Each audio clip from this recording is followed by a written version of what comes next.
ملګری محمد صالح صاحب د آزاد نظم نه وروسته ملګری شاکر صاحب په پاس کې خپل قلم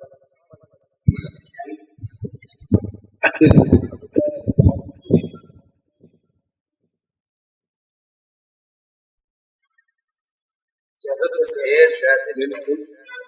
کلام دی چې زور وسګي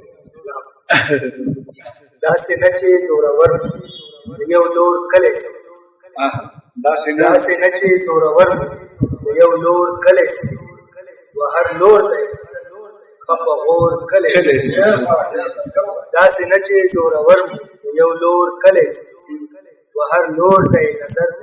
خپه غور کلی سي او دانشور یم د دې کلي که جاهل د زمانې دانشور یم د دې دور که جاهل د زمانې یم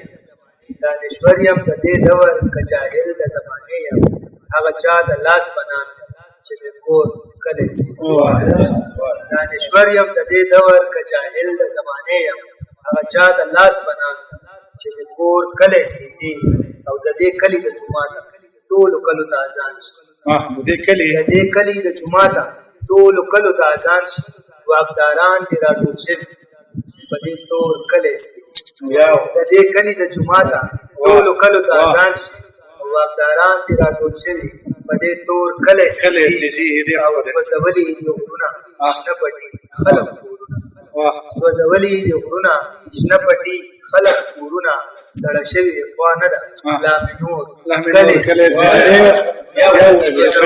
سوځولي دي غرونه شنه پټي خلق کورونه او سړه شوي خوا نه ده دا مې نور کلی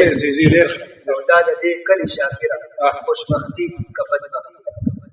دا د دې کلي شاکره خوشبختي که بدبختي ده چې یو ورور یې محافظ دی او بل ورور کلی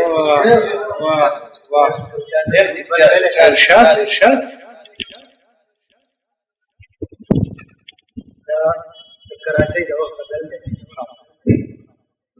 رڼا کمانه بې روخي کړې رڼا کمانه بې روخي کړې ده ما د تیارو بدنداري کړې ده رڼا کمانه بې روخي کړې ده ما د تیارو بدنداري کړې ده او ما د قلم چې پاسداري کړې ده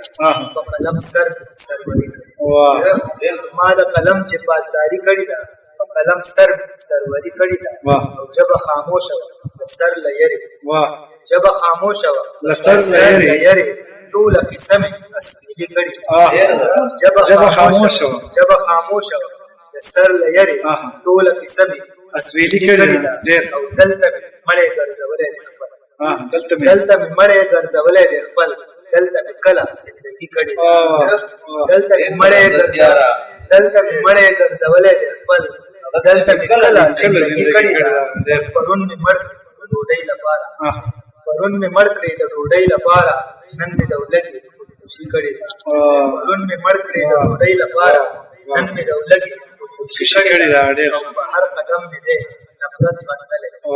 په هر قدم مې دی نفرت غندلی ما د الفت پیغمبري کړې ده په هر قدم مې دی نفرت غندلی ما د الفت پیغمبري کړې ده هسې مې پاڼې تورې کړې نه دي هسې مې پاڼې تورې کړې نه دي ما د خپل دور شاعري کړې ده او ځکه غزل د کراچۍ غزل شو ځکه غزل د کراچۍ غزل شو پکې شاکر سخنوري کړې ده ډېر